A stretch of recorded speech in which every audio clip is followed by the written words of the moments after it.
ചീട്ടുകൊട്ടാരം പോലെ ഒരു സൈഡിൽ നിന്ന് വിക്കറ്റ് എല്ലാം പൊയ്ക്കൊണ്ടിരുന്നപ്പോൾ ഒരു തീക്കാറ്റായിട്ട് പ്രയാൻ ഷാരിയ അങ്ങ് മാറിയെന്ന് പറയേണ്ടി. 24 വയസ്സുള്ള പ്രയാൻ ഷാരിയ എന്നാ പെർഫോമൻസ് ആയിരുന്നു ഇന്നലെ കാഴ്ചവെച്ചത്. ഒരു സൈഡിൽ നോക്കുമ്പോഴത്തേന് നമ്മുടെ മൊബൈൽ നമ്പർ കൂട്ടാ 949123 എന്ന് പറഞ്ഞുകൊണ്ട് വിക്കറ്റ് ഇങ്ങനെ പൊയ്ക്കൊണ്ടിരിക്കുമ്പോഴത്തേന് പ്രയാൻ ഷാരിയ അതൊന്നും നോക്കുന്നേ ഇല്ല. പുള്ളി ഇന്നലെ സ്കോർ ബോർഡിലോട്ടും നോക്കിയില്ല, ഇനി എത്ര വിക്കറ്റ് ബാലൻസ് ഉണ്ടെന്നും നോക്കുന്നില്ല.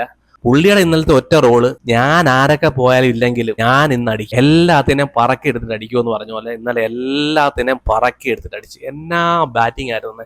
ആ പോയിന്റ്സിലൊക്കെ 6 അടിക്കുന്നത് വളരെ റെയർ ആയിട്ട്, അങ്ങനെ അടിക്കാനേ പറ്റത്തില്ലേ.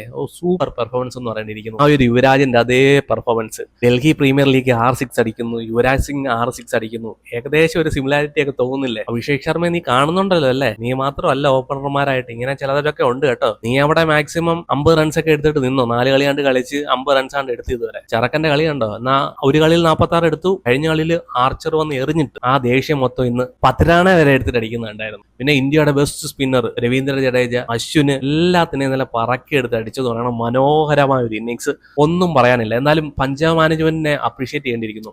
ഒരു അൺക്യാപ് പ്ലെയർ ആണ്. ഒരു അൺക്യാപ് പ്ലെയറിനെ ഓപ്പണിംഗിൽ ഇടാൻ കാണിച്ച അവർ ആ ധൈര്യം ഉണ്ടല്ലോ, അത് സമ്മതിച്ച് തന്നെ കൊടുക്കേണ്ടിയിരിക്കും. പോണ്ടിങ്ങിനെ ശ്രേയസിന്റെ ധൈര്യമൊക്കെ സമ്മതിച്ച് കൊടുക്കേണ്ടിയിരിക്കുന്നു. അവര് അർപ്പിച്ച വിശ്വാസം.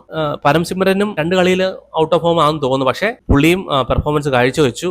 അതുപോലെ തന്നെ ആര്യനും കളിക്കേണ്ട കളിയിൽ, ഒരു നിർണായക കളിയിൽ എല്ലാം തകർന്നടിഞ്ഞപ്പോൾ ക്യാപ്റ്റനും പോയി, സ്റ്റോണിസും പോയി, മാക്സ്വെല്ലും പോയി, നെഹാൽ വധേരയും പോയി. അങ്ങനെ അൺക്യാപ് പ്ലെയർമാരിൽ ഏറ്റവും കുറഞ്ഞ ബോളിൽ 100 എടുത്ത ആളാണ് പ്രയാൻ ഷാരിയ. ആദ്യം എടുത്തത് എൻ്റെ അഭിപ്രായത്തിൽ യൂസഫ് പത്താനാണ് ഇന്ത്യക്കാരൻ. എന്നാൽ പ്രയാൻ ഷാരിക്കും ആ ഒരു കാറ്റഗറിയിലേക്ക് വരാൻ പറ്റി.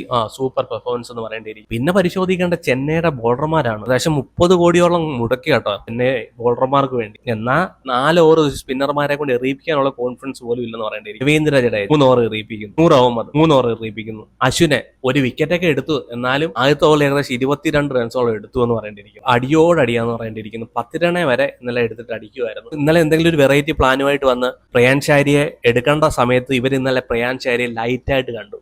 ഇവന്റെ വിക്കറ്റ് എടുക്കാമെന്നുള്ള ഒരു ലൈറ്റ് രീതിയിൽ കണ്ടു. അതിന്റെ റിസൾട്ട് എന്നാലും ഇന്നലെ കിട്ടി. 5 കളിയിൽ 4 കളിയും പരാജയപ്പെട്ടു.